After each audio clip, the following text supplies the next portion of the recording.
구약의 대표적인 선지자 많이 있습니다. 그 중에서도 특별히 꼽는다면 모세와 엘리야를 들 수 있겠죠. 예수님께서 변화산에 올라가셨을 때 구름 가운데 나타났던 그 구약 인물이 바로 모세와 엘리야였습니다. 모세는 율법을 대표하고 엘리야는 선지자를 대표하는 것이죠. 그만큼 중요한 하나님의 종이 모세와 엘리야입니다. 그런데 이 두 사람의 공통적인 특징을 들어본다면 무엇이 있을까요? 그것은 하늘로부터 오는 표적이 있었다는 것입니다. 하늘로부터 오는 표적이 있었다는 것입니다. 모세는 그 광야 때 이스라엘 백성, 물론 하나님께서 하신 일입니다만 만나와 메추라기가 내렸던 것을 알고 있습니다. 모세가 이스라엘 백성을 광야에 인도할 때 하늘로부터 만나와 메추라기가 떨어졌다는 것이죠. 그래서 하늘로부터는 표적이 있었어요. 엘리야는 바알과 아세라의 선들과 싸울 때 하나님이 살아계시다는 그 증거로서 하늘로부터 불이 내렸습니다. 그래서 하늘로부터 불이 내리는 이 표적을 통해서 하나님의 살아계심을 드러내었던 것이죠. 이스라엘 백성들은 아마 하나님의 참종, 하나님께서 보내신 종이라면은 하늘로부터는 어떤 표적이 있어야 된다고 생각했던 것 같습니다. 그래서 하늘로부터 표적이 있으면은 하나님의 종일 것이고 또 그런 것이 없다면은 의심해봐야지 않겠냐라는 생각이 있었던 것 같아요. 자, 그래서 예수님을 시험하려고 했던 바리새인들은 이렇게 질문하는 것입니다. 11절 말씀 같이 읽어볼까요? 11절 시작. 바리새인들이 나와서 예수를 힐난하며 그를 시험하여 하늘로부터는 표적을 구하거늘 했습니다.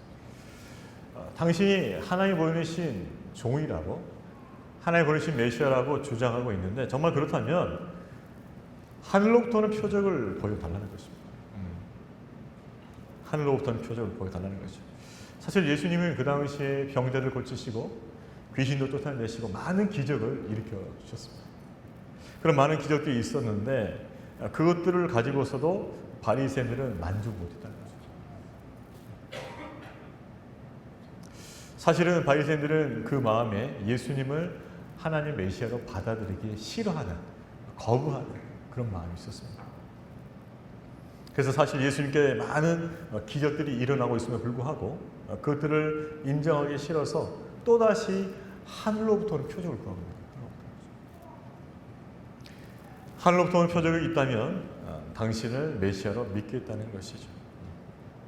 그러면서 예수님께 이것을 요구하는 것입니다. 자, 이들이 하늘로부터 표적을 요구한다. 이것은 무슨 말일까요? 그것은 예수님께서 이 땅에 메시아로 오신 것에 대해서 그 기준을 자기들이 생각하는 기준 삼겠다는 것입니다.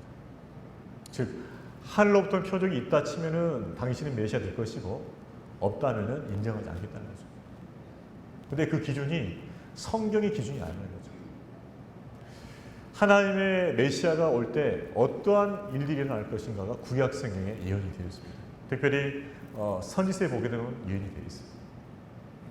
특별히 이사야에서 보게 되면 가난한 자에게 복음이 들려지고 병든 자가 낫게 되고 절던 자가 낫게 되고 또 갇힌 자가 풀려나게 되는 그런 역사들이 있다는 거예요. 사실 그것들을 예수님께서 지금 하고 계십니다.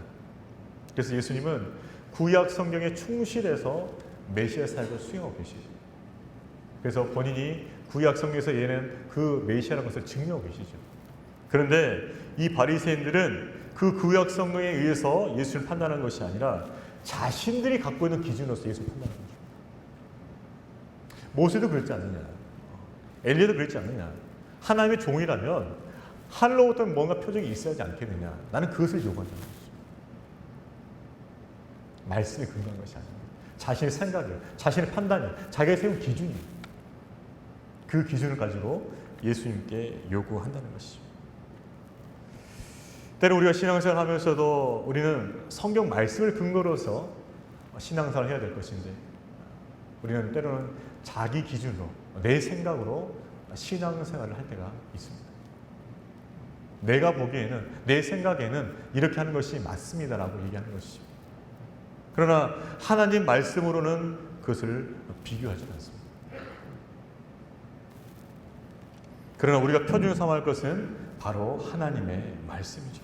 그 말씀을 기준으로 삼아야 되지 내 생각, 내 기준, 내가 해왔던 것이니까, 우리 교회 해왔던 것이니까, 내가 오랫동안 이것을 해왔으니까 그것이 기준이 되어서는 안 된다.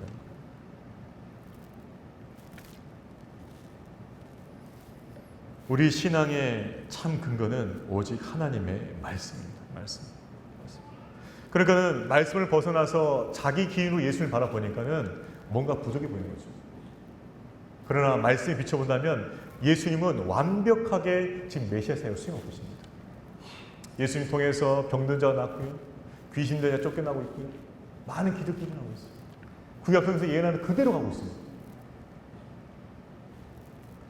만약 이 바리새인들이 예수님을 메시아를 판단함에 있어서 그 기준을 말씀을 삼았다면 예수님을 인정하지 않을 수 없다는 것이죠. 왜요? 구약성에 예언된 그대로 예수님을 하고 계십니다.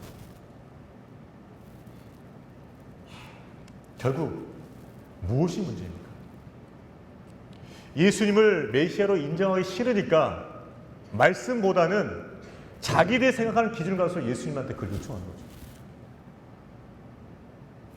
이렇게 가정할 수 있습니다. 만약 예수님께서 그들의 요구대로 하늘로부터 오는 어떤 표정, 불을 내리든지 만나를 내리든지 뭘 했든지 했을 거 아니에요. 만약 그렇게 했다 치면 과연 그들이 그것을 믿었을 거예요? 안 믿었다는 거예요.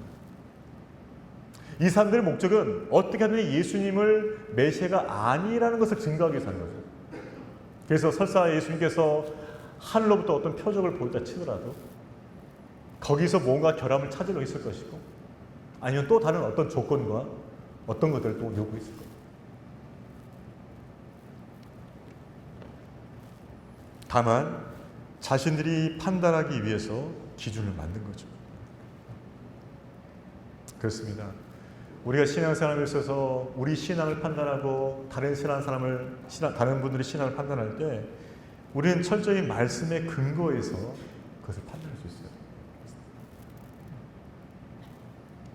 그렇지 않고 자꾸 내 생각과 내 기준만 가지고서 판단하고 정죄해서는 안 된다는 것입니다.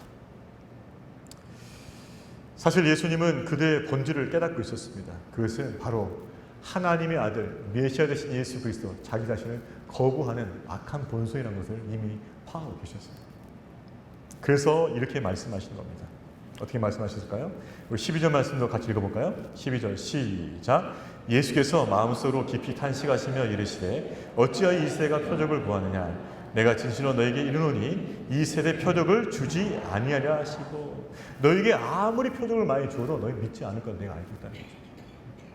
그래서 더 이상 줄 필요 없다는 거예요. 왜요? 그들이 악한 그 본성이 변화되지 않고서는 결코 예수님을 받아들이지 않는다는 것을 예수님은 알고 계셨습니다. 그래서 더 이상 표적을 주지 않겠다고 말씀하시는 거예요. 자, 그렇지만 예수님의 이 대답이 전부는 아니었습니다. 우리에게 공고한 복음서를 주신 이유는 바로 이 예수님의 말씀과 행적을 좀 더 살펴보라고 주신 것이죠. 자, 이 부분을 마태복음 10장 4절에서는 이렇게 표현하고 있습니다. PPT 한번 띄워주시겠어요? 마태복음 10장 4절 같이 읽습니다. 시작. 악하고 음란한 세대가 표적을 구하나 여호와의 표적밖에는 보여줄 표적이 없느니라 하시고 그들을 떠나 가시니라. 맞습니다. 저는 구체적으로 말씀하셨죠. 그러니까 예수님께서 표적을 보이지 않겠다 하신 것이 아니라 뭐예요? 요나의 표적은 보여준다는 것이죠. 요나의 표적. 자, 요나가 어떤 사람입니까? 하나님께 불순종해서 큰 물고기에 3일 동안, 바다의 큰 물고기에 3일 동안 있다가 3일 후에 살아난 사람이 바로 요나입니다. 그 요나의 표적을 보여준다는 거죠. 이게 무슨 말이에요? 바로 예수님께서 3일 동안 십자가에 죽으신 후 3일 동안 음부에 있다가 3일 후에 부활하실 것을 말하십니다. 그래서 여기서 요나의 표적이라는 것은 십자가와 부활의 표적을 말하는 거죠. 결국 예수님께서 이 세대 가운데서, 이 악하고 음란한 세대 가운데서 주고 하신 표적은 뭐냐? 그것은 십자가와 부활이라는 것입니다. 십자가와 부활을 표적을 주시겠다고 하셨죠. 그리고 예수님께서 실제로 이 표적을 주셨습니다. 사실 그런데 이 십자가와 부활의 표적은 하늘로부터 온 표적입니다. 그러니까 예수님께서 말로는 내가 너를 하늘로부터 온 표적 주지 않겠다 말씀하셨는데 사실 주신 겁니다. 하나님의 아들이신 예수 그리스도, 그분은 하나님의 영광의 보좌 우편에 계셨습니다. 그분께서 이 땅에 인간의 몸을 입고 내려오신 거죠. 바로 그것이 하늘의 표적입니다. 그리고 그분께서 죄된 인간을 위해서 십자가에서 뭐요? 못 박히시고 피를 흘려주시고, 그리고 그 피로 모든 인간의 죄를 다 용서하셨죠. 바로 그것이 뭐예요? 표적입니다. 여러분 생각해 보십시오. 어찌하여 하나님께서 인간의 몸으로 이 땅에 오셨습니까? 바로 그것이 표적이라는 거예요. 하늘로부터 표적. 그것도 부족해서 우리 모두 인간의 죄를 해서 그분 스스로가 그 죄를 담당하시고 십자가에서 죽으셨어요. 이 표적 말고 하나님의 사랑을 더 드러내실 표적이 어디 있겠니? 그래서 예수님께서는 요나의 표적 외에는 너에게 보일 표적이 없다. 왜요? 이 표적 외에는 더 큰 표적이 없기 때문에 그렇습니다. 죄된 인간을 위해서 거룩하신 하나님께서 인간의 모양을 입고 오셔서 그들을 위해서 십자가에 달려가신 그 사랑, 그 십자가의 사랑 외에 더 큰 표적이 뭐가 있겠는가요? 그래서 예수님께서는 요나의 표적, 즉 십자가와 부활의 표적 외에는 보여줄 것이 없다는 말씀하신 거죠. 여러분, 우리의 때로는 신앙생활하면서 하나님의 사랑을 의심합니다.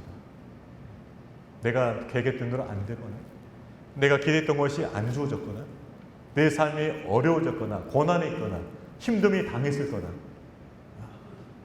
하나님의 사랑을 의심하게 돼요. 그러면서 뭔가 표적을 달라는 겁니다. 뭔가 내가 인생 가운데서 하나님을 믿을 만한 표적을 달라는 거예요. 빨리 이 문제를 해결해 주셔야 나는 믿겠습니다. 빨리 뭔가 돌파구를 주셔야만 나는 믿겠습니다.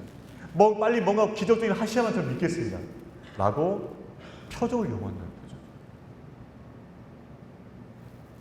그러나 주님께서는 이렇게 말씀하십니다. 내가 이미 표적을 주었잖아. 요나의 표적, 십자가 부활의 표적을 이미 주었잖아. 내가 너를 위해서, 너 죄를 위해서 이미 십자가에서 죽고 부활함을 통해서 너에게 영원한 생명을 이미 주었잖아. 그것이 너에게 주는 표적이라고 말씀하십니다. 저와 여러분은 이미 우리를 사랑하신 그 십자가와 부활의 표적이 있는 줄로 믿습니다. 그 표적을 이미 주셨어요. 저와 여러분이 누구길래 하나님께서 우리를 위해서 십자가에 죽으신단 말입니까? 죄송한 말씀이지만 저도 여러분에서 죽지 못합니다. 누가 누구를 위해서 죽어줄 수 있겠어요? 그런데 피조물, 그것도 타락한 피조물, 죄인된 인간을 위해서 하나님께서 죽어주신다는 게 그게 말이 됩니까? 그래서 표적입니다. 있을 수 없는 일이 일어났기 때문에 그것이 표적인 것입니다. 하나님께서 굳이 그렇게 안 하셔도 될 터인데 그분 스스로 인간의 몸을 입고 이 땅에 오셔서 우리를 위해 십자가에 돌아가 주시고 우리에게 영원한 생명을 주신 것, 그것이 바로 표적입니다.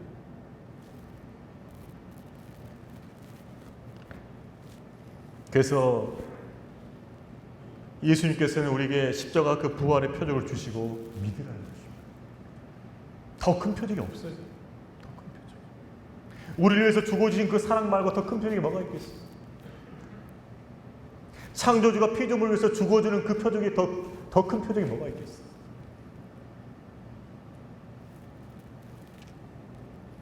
그 표적을 믿으시기를 주의 이름으로 축원합니다. 그래서 여러분 의심될 때 십자가를 바라보세요.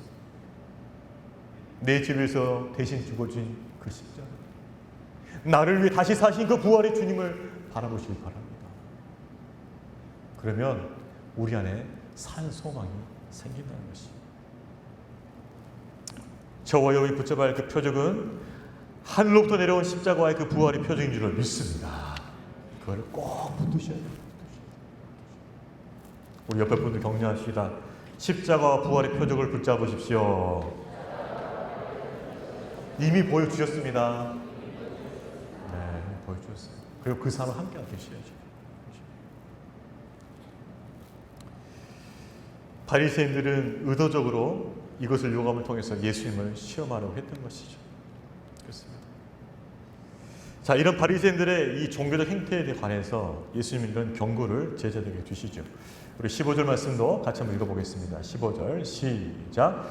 예수께서 경고하여 이르시되 삼가 바리새인들의 누룩과 헤롯의 누룩을 주의하라 하시니. 그렇습니다. 바리새인들만 말씀하신 것이 아니고 헤롯까지도 단까지도 말씀하십니다. 누룩이 뭐죠? 효소입니다. 빵을 부풀게 하는 효소죠.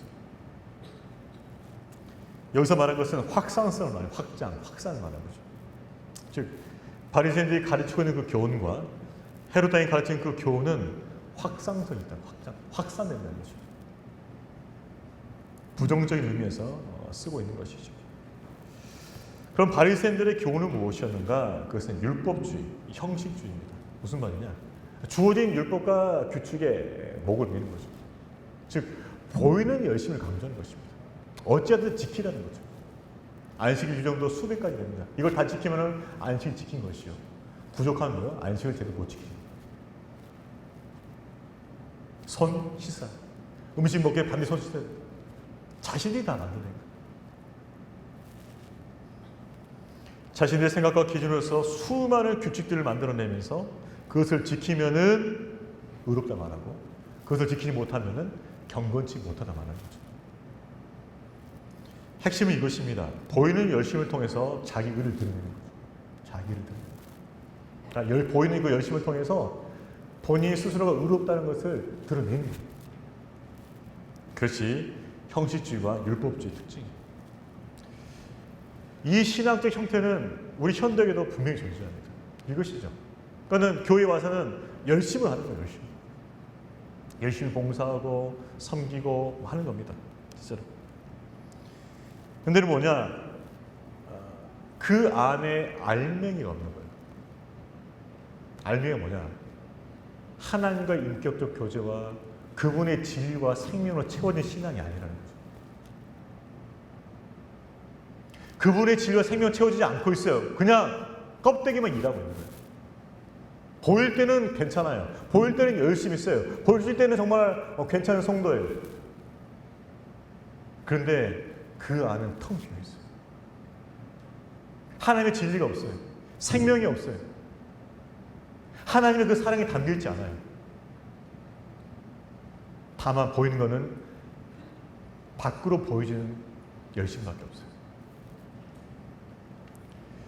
이 신앙의 문제점은 뭐냐 그러면은 사랑과 생명이 없는 겁니다. 사랑과 생명이 없어요. 그러니까 이런 것입니다. 예배 우리 여기 11시잖아요. 근데 만약에 직분자가 11시 5분에 왔다 치면은 딱 돌아보면서 5분 늦었잖아. 아이, 집사가 돼가지고. 판단과 정리 급급해요. 왜 늦었을까? 무슨 일이 있었을까? 마음이 급했겠지. 이런 마음 가진 게 아니라 집사가 돼가지고 이런 사랑이 없어요. 생명이 없어요. 열매가 없어요. 보이는 열심만 있어요. 그래서 뭐예요? 교회가 삭막한 거예요. 이런 교회 가보면은 정말 싸합니다. 왜 그럴까요? 교인들이 실수 안 해요. 실수하면 바로 찾아삐거든요. 실수를 안 하다 보니까 긴장하게 되고 분위기가 싸해요. 그 나쁜 짓은 몰래 가세요. 저 집에 가서 저 멀리 가서 나쁜 짓 하고 돌아와서는 교회에서 경륜하게. 이게 율법주의, 형식주의 문제지. 자, 헤롯 땅의 세속주의는 무엇입니까? 헤롯 땅, 이들은 기득권 세력들이었어요. 이들이 추구하는 것은 이 땅에서의 부귀 영화입니다. 그러니까 영원한 미래를 믿지 않아요. 역시 이러한 형태도 현대 교회 안에 존재합니다. 무엇일까요? 하나님께 복받아서 이 땅에서 잘 사는 것. 이게 신앙의 목표예요. 하나님께 복받아서 이 땅에서 잘 사는 것. 이것이 신앙의 목표인 거예요. 내세, 영생, 하나님 나라, 영원한 영과 상급 별 관심 없어요. 너무나 먼 이야기예요. 지금 내가 축복받고 내가 지금 잘 살고 지금 내 자녀 잘 되고 지금 내가 승진하고 지금 내 사업 잘 되고 지금 내가 돈 잘 벌고 여기만 관심이 있어요. 이게 바로 세속주의.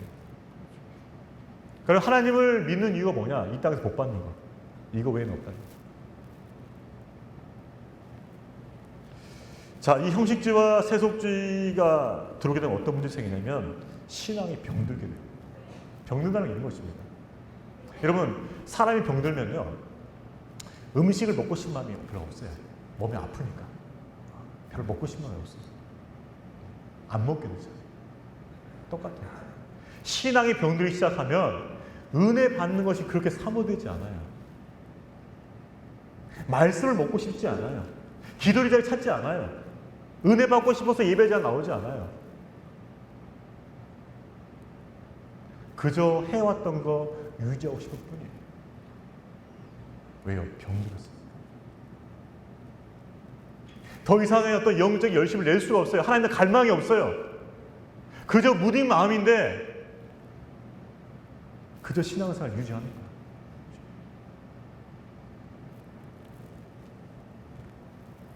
그래서 예수님께서 경계하신 거예요. 이 형식주의와 이 세속주의 물들지 않도록, 이 누룩이 너에게 번지지 않도록 조심하라는 거죠. 왜? 이 신앙이 번지기 시작하고 이 신앙이 물들기 시작하면 병들어 버리니까.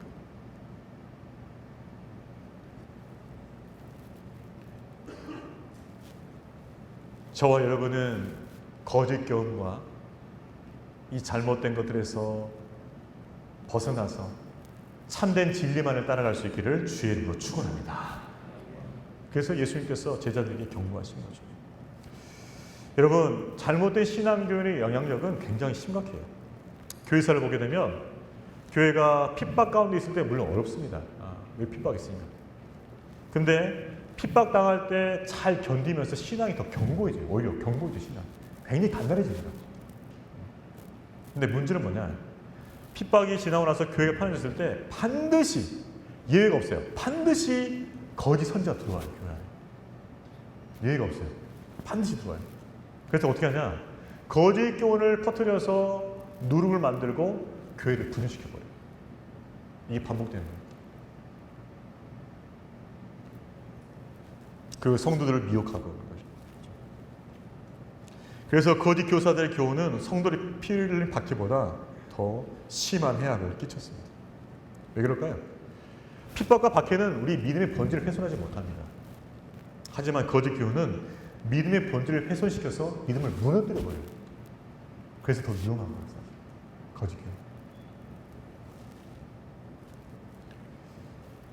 우리가 핍박보다 더 경계할 것은 거짓 교사들의 악한 교훈입니다. 그래서 말씀으로 깨어 있어야 됩니다. 여러분이 왜 훈련받는지 아십니까? 말씀으로 깨어있지 않으면 이것을 분별할 수가 없어요. 분별할 수 없다니까요. 여러분이 말씀에 의해서 훈련받지 않으면 분별력이 없어요. 그래서 귀에 듣기 좋으면 다 좋은 말이겠지, 진리기 생각하고 그냥 따라가는 거예요.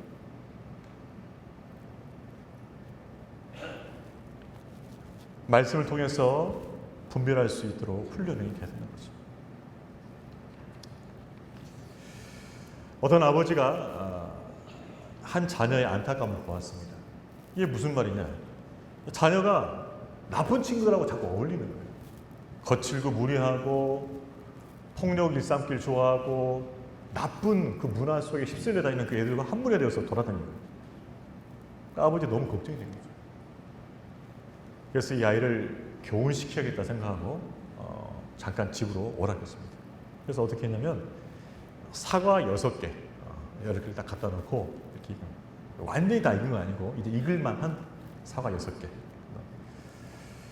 이 사과가 조금만 더 있으면 이제 완전 익어서 맛있을 것이다 하면서 이 사과를 좀 보관하자 하는 거죠. 그러면서 이 6개 사과 가운데다가 썩은 사과, 완전히 썩은 사과 하나 갖다 놓은 거예요. 그러니까 아들이 이렇게 말하는 거죠. 아버지, 이 썩은 사과를 왜 여기다 놓습니까? 그럼 분명히 다른 6개 사과가 다 썩을 텐데요. 그러니까 아버님이 이렇게 얘기한 거죠. 아니야. 싱싱한 사과 6개 있으니까 이 썩은 사과를 싱싱하게 만들 수 있지 않겠니? 말도 안 되지만은 이렇게 한 거예요.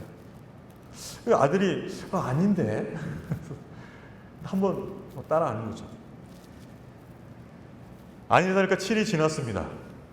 그 보관의 사과를 가져온 거예요. 결과는 어땠을까요? 다 썩었죠. 다 썩은 거예요. 그러니까 아들이 버럭 성을 내요. 아빠, 내가 분명히 다 썩은다고 했잖아요. 다 썩은다고 했는데 왜 제 말 안 듣고 그랬냐고. 그래서 아빠한테 자기 말 안 들었다고 막 화내고 막 불쾌하죠. 아들이 막 아빠한테 자기 말 안 들었다고. 그때 아버지는 아버지 눈이 반짝거렸습니다. 그러면서 아들한테 이렇게 얘기하면서, 그래, 이 썩은 사과 한 사과 때문에 좋았던 사과 6개 다 썩었지? 너 그 친구들하고 자꾸 어울리면 너도 썩는다. 너 썩는다고! 이렇게 말합니다. 그러니까는 그 아들이 입을 다물었다. 우리는 그렇죠. 괜찮아, 이 정도는. 내가 이 정도는 신선 사과 6개나 있는데 썩은 사과는 하나하고 1대6인데 그렇게 안일하게 죄와 타협하면서 죄를 가까이 하면서 죄를 만지작거리면서 그러다 어떻게 된다고요? 썩는다. 내가 썩어요. 내 영혼이 썩어요. 내 믿음이 썩어요.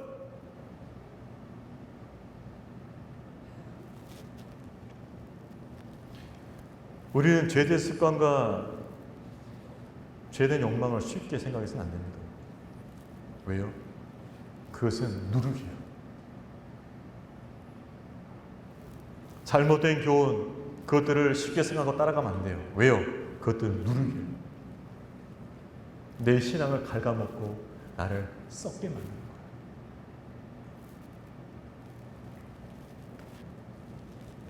우리 신앙을 병들게 하는 이 누룩과 같은 것들을 경계하기를 주의 이름으로 축원합니다. 여러분을 그릇된 길로 인도하는 그런 생각들이 뭐가 있습니까? 여러분을 그릇된 길로 인도하는 습관들이 뭐가 있습니까?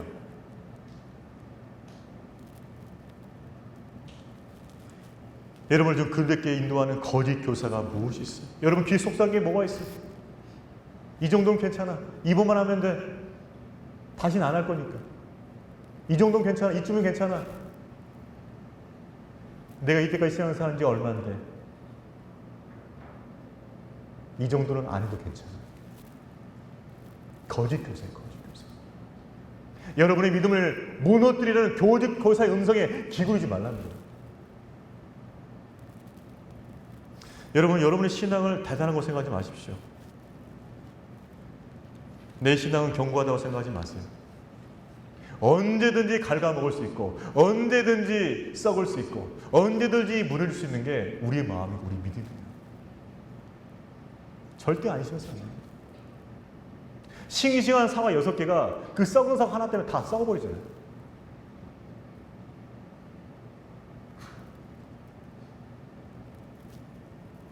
여러분의 예배 자리가 무너지고 있고 말씀 묵상하는 자리가 무너지고 있고 기도의 자리가 지금 무너지고 있는데 그걸 안일하게 생각하면 되겠습니까? 점점 어떻게 될까요? 썩는 거예요.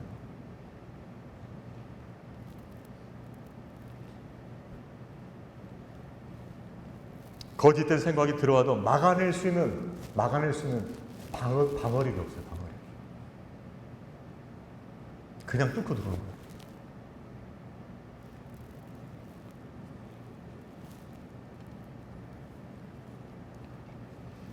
저와 여러분은 영적 파수꾼을 세워야 될 줄 믿습니다. 다시 말씀과 기도를 회복하셔야 돼요. 그러면서 걸러내셔야 돼요. 필터링이 안 되면 썩는 거예요. 필터링이 안 되면. 거짓된 거, 가짜, 아닌 거 분별해내야 돼요. 그거 안 하고 분별 없이 자꾸 그냥 아무거나 다 섭취하고 아무거나 다 먹고 아무거나 다 접촉하고 그러면 오염되고 썩는 거예요.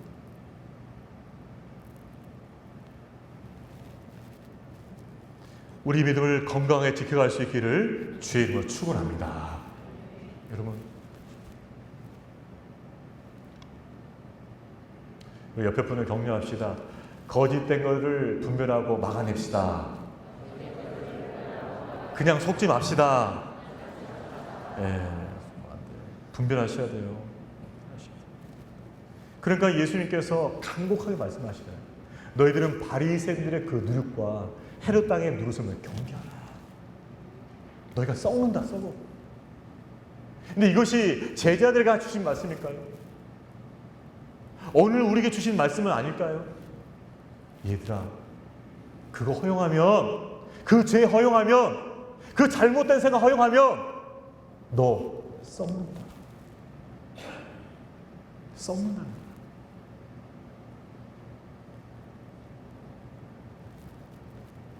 하나님 말씀으로 필터링하고 거짓된 것을 물리치면서 순전한 믿음을 지켜가시기를 주의로 축원합니다.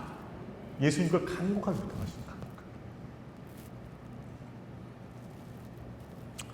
예수님께서 이렇게 간곡하게 누룩을 경계라고 말씀하셨는데 이때 제자들의 반응은 어떠합니까? 이렇게 말하고 있어요. 16절 말씀 같이 읽습니다. 시작. 제자들이 서로 수군거리기를 이는 우리에게 떡이 없음이로다. 동문서답을 하고 있습니다. 네. 분명히 예수님은 누룩, 즉 거짓경, 이 형식주의와 세속주의를 경계라고 말씀하셨는데 떡도 말씀하지 않았어요. 누룩만 말씀하셨는데 누룩하니까 떡이 생각나고 떡이 생각나니까 떡이 없네? 마치 이런 겁니다. 초등학교에서 덧셈을 가르친 거예요.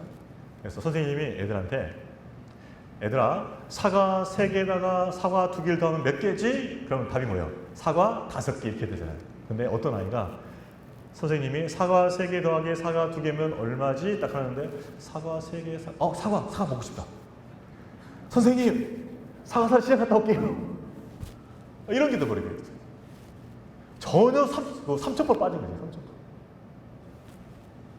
예수님의 의도와는 전혀 딴 방에 가 있는 거죠. 왜 그럴까요? 이 아이는 공부에 대한 생각이 없는 거예요. 지금 공부에 생각이 없어요. 지금 뭐만 있어? 어떻게 먹을까? 놀까? 요것만 생각해요. 그러니까 사과 3개 플러스 사과 먹고 싶다.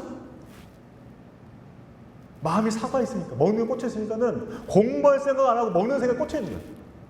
그러니까 뭘 얘기해도 뭐예요? 먹는 것만 생각해. 먹는 거.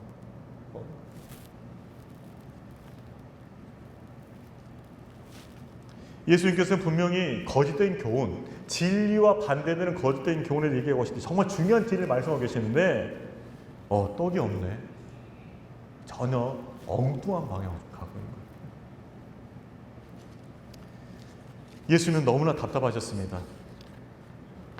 너희가 어찌야 이렇게 깨달음이 없는가? 너무 답답하신 거예요. 그래서 이렇게 말씀하십니다. 17절 말씀 같이 읽습니다. 시작. 예수께서 아시고 이르시되 너희가 어찌 떡이 없음으로 수군거리느냐?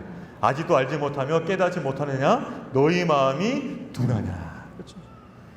알지도 못하고 깨닫지도 못하고 둔하냐? 3번 반복하고 있죠. 너무 답답하다는 거예요. 나를 따르는 게 니들이 얼마며 너희들 앞에서 내가 보인 기적이 얼마며 5병이요 7병이요 광야 아무것도 없는 그 벌판에서 그 수많은 사람들이 먹였던 것이 2번이 되는데 지금 너희가 떡이 없다고 걱정해? 예수님께서 너무 답답하시죠.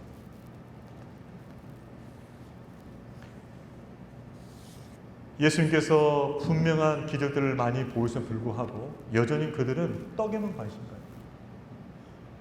떡에만. 광야에서 수많은 사람들을 먹이면서 예수께서 이 수많은 사람들을 살릴 생명이 떡이 되시겠구나. 이건 전혀 모릅니다.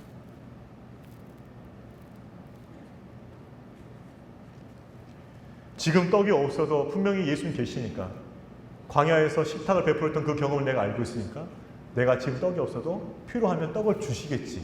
이 믿음으로 가야 되는데 그게 아니라 떡이 지금 없잖아요. 여러분 우리는 우리 삶 가운데 자꾸 부족하다 불평만 합니다. 이게 없어요. 저게 없어요. 왜 안 주시는 거예요? 그것은 주님의 포커스와 우리의 포커스가 안 맞아요. 지금 코드가 안 맞는 거죠. 예수님의 코드는 너희들이 바리새인의 누룩과 헤롯 땅의 누룩을 경계하라. 이게 무슨 말이에요? 나는 너희들의 신앙을 지금 염려하고 있다는 거예요. 너희들 신앙이 순전하게 건강하게 잘 자라서 열매 맺기 원하는데 나는 포커스가 너희의 포커스가 너희 믿음가에 가 있는데 우리의 포커스는 어디 있습니까? 떡이. 우리의 믿음이 있지 않아요. 우리 포커스가. 내가 어떻게 하나님 앞에 믿음을 서 있을 수 있을까? 어떻게 그분을 기쁘시게 할 수 있을까? 어떻게 하면 그분을 더 가까이 하고 그분의 은혜를 채워지며 그분과 동행하며 그분의 뜻을 이루며 어떻게 하면 그분이 원하시는 열매를 맺으며 어떻게 하면 그분께 영광 돌릴 것인가? 어떻게 내 삶을 통해서 그분의 뜻이 이루어질 것인가? 거기에는 포커스가 없어요. 다만 내 떡이 많아지는 것, 내 떡이 부족하지 않는 것, 내 떡이 날마다 공급되는 것, 여기에 포커스가 있어요. 그러니까 뭐예요? 코드가 안 맞는 거예요. 주님은 성도들의, 제자들의 신앙을 염려하면서 갖은 유혹과 거짓 교훈과 그 가운데서 믿음이 잘 지켜져서 정말 주님을 통해서 주님과 함께 세상 가운데 복음을 드러낼 수 있는 일꾼들을 찾고 계시는데 우리의 생각은 떡에만 가 있어요.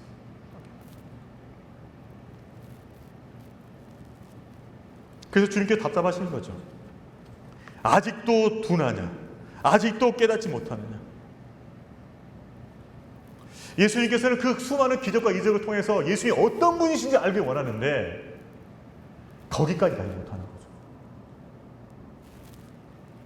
그분은 나의 선한 목자시고 때를 따라 나의 피를 공급하시는 그분이시고 나를 의의 길로 인도하시는 분이시고 내 삶을 그분의 형상으로 닮게 인도하시는 분이시고 그분의 영광을 나타내실 분이시고 내게 영원한 생명 주시고 천국 소망을 주신 분이시오. 내가 어디로 가든지 나와 함께 동행하시고 그분의 의의 길로 인도하시는 분이시오. 그 암과 지식과 믿음 없는 것. 그저 예수님 계셔서 내 떡이 부족하지 않으면 된다는 거죠. 거기까지 우리 신앙의 수준이야. 예수님 계셔서 내 떡이 부족하지만 않으면 돼. 그러면 예수님 오케이.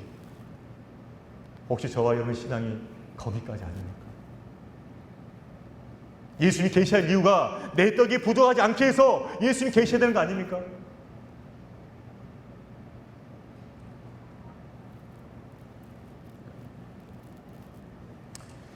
우리 떡이 부족하다고 염려하지만 사실은 우리 믿음이 부족한 건 염려하지 않아요. 내가 주님 앞에 바로 서 있지 못하다고 해서 그렇게 염려하거나 근심하거나 고민하지 않아요. 내 삶을 통해서 그분이 받을 만한 생명의 열매 맺지 않는 것에 대해서 근심하고 염려하지 않아요. 내 삶을 통해서 하나님의 영광이 드러나지 않는 것에 대해서 근심하거나 염려하지 않아요. 그런데 내가 오늘 먹을 떡이 없으면 근심하고 염려해요.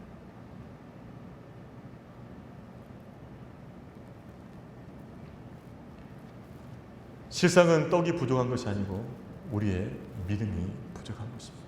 실상은 내게 떡이 없는 것이 아니라 내 믿음이 없는 거죠.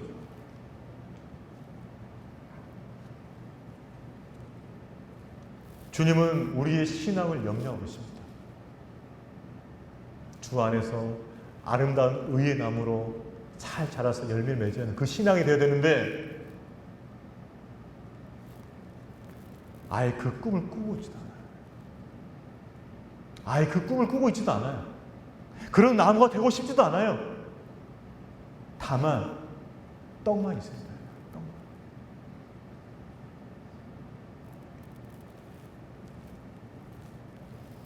예수님은 저와 여러분의 신앙을 지금 염려하고 계십니다.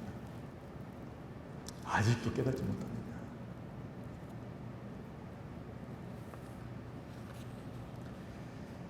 저와 여러분이 포커스를 두고 우선순위를 둬야 할 것은 무엇입니까? 바로 그것은 우리 믿음이에요.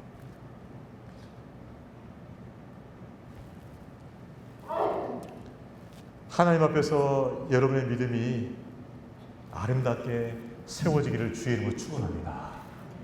여러분, 우리 믿음이 먼저 세워진 것이 우선순위예요. 여러분과 하나님이 잘 교통하는 게 우선순위예요. 그분의 음성이 들려지는 게 우선순위예요.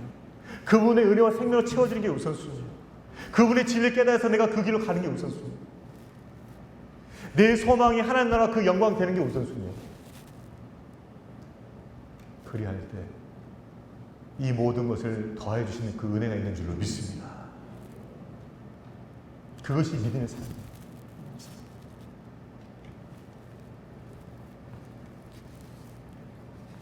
저와 여러분은 그 주님의 그 바람대로 믿음을 세우고 또 우리 삶을 세워갈 수 있기를 주의 이름으로 축원합니다. 여러분, 믿음이 무슨 말이에요? 여러분의 지금 믿음 어떨까요? 여러분 믿음 지금 어떻습니까? 그 믿음이 바로 설 때 여러분의 삶 또한 하나님께서 세워주실 줄로 믿습니다. 그것이 하나님의 길이에요. 여러분의 믿음이 먼저 세워지는 것, 그리고 여러분의 삶이 세워지는 것이에요. 그래서 우리는 우리의 믿음을 항상 점검해 봐야 되는 것이에요. 주님의 마음이 역력히 느껴지지 않습니까?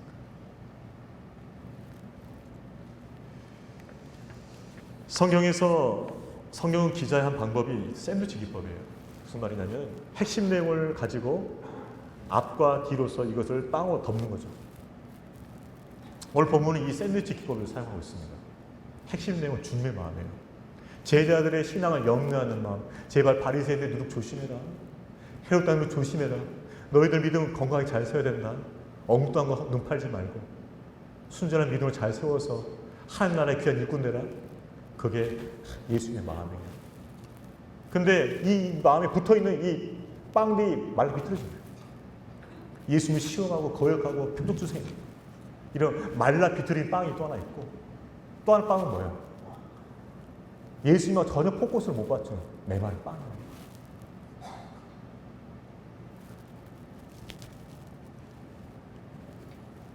저와 여러분은 예수님의 마음을 알고 그분을 아는 지식과 믿음에서 장성하게 자라가시를 주임으로 축원합니다. 바로 그것이 예수님께서 우리 주신 마음이에요. 우리 옆에 분 격려합시다. 하나님 아는 지식과 믿음에서 자라가세요. 믿음이 우선입니다. 아멘.